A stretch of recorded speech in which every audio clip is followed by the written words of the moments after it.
There are moments that seem harmless until they shatter everything you thought was steady.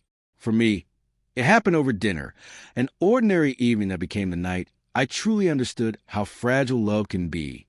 The house was filled with laughter, clinking glasses, and the familiar hum of conversation. My husband, Daniel, had invited a few close friends and colleagues, people we both had known for years. We'd been together almost 6 years, married for 4, and I thought we'd reached that comfortable, unshakable rhythm couples brag about. It started with a casual conversation about the past, old relationships, youthful mistakes, stories shared when wine loosens tongues. Someone joked about body counts, and before I could stop myself, I joined in. I laughed, saying, "Let's just say my number isn't as low as Daniel thinks." It was meant as a joke, just a light-hearted comment to keep the mood easy. But the words lingered like smoke, thick, choking. The laughter faded. The air shifted, sharp and cold. Daniel's smile faltered.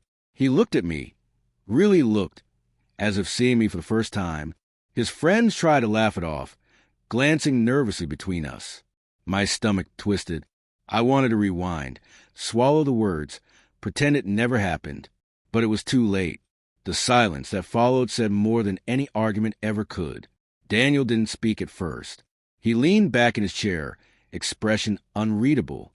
The earlier laughter had completely vanished, replaced by an oppressive quiet. Someone cleared their throat. Another checked their phone, pretending to be busy. Everyone felt it, the tension wrapping around us like wire. I tried to brush it off with a smile. "Come on, babe, it was just a joke," I said softly. He didn't laugh. He didn't blink. He just stared, calm, steady, the same way he looks when he's hurt, but too proud to show it. Finally, he spoke. "How many, then?" The question cut through the room like a blade. My breath caught. "Daniel, I was kidding," I whispered, voice shaking. He gave a humorless smile. "Funny, you never joke about things you don't mean." His words burned.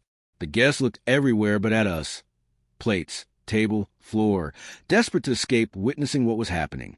My face flushed under the weight of every eye. "Can we not do this right now?"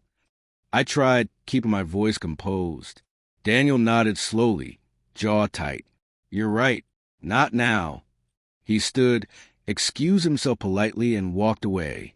The scrape of his chair echoed in my ears long after he left. The rest of the dinner continued, but it didn't. Everyone stayed, yet it felt like the evening had already ended. When the guests finally left, the house sank into a hollow silence. Even the faint clink of dishes in the sink sounded deafening. I walked into the living room, half expecting Daniel to be there, sitting on the couch, ready to talk, ready to forgive as he always did. But the space was empty. His car keys were gone. I sank onto the couch, hands trembling. The replay began. That stupid joke, the nervous laughter, the look in his eyes when my words landed. I had made mistakes before, but this felt different. It wasn't just what I'd said. It was what it revealed. The way I tried to seem confident and detached, as if honesty could be laughed off. Hours passed before he returned. No shouting, no slammed doors, just a heavy, quiet distance. He walked past me, calm but unreachable. "You humiliated me in front of everyone," he said finally. "And for what?" A laugh.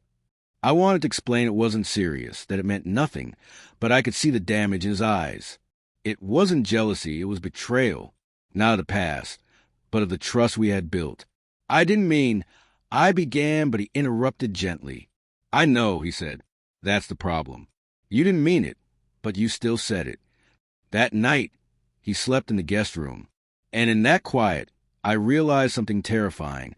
Words don't need to be cruel to destroy something. Sometimes, all it takes is a careless laugh at the wrong moment to unravel everything you thought would last forever.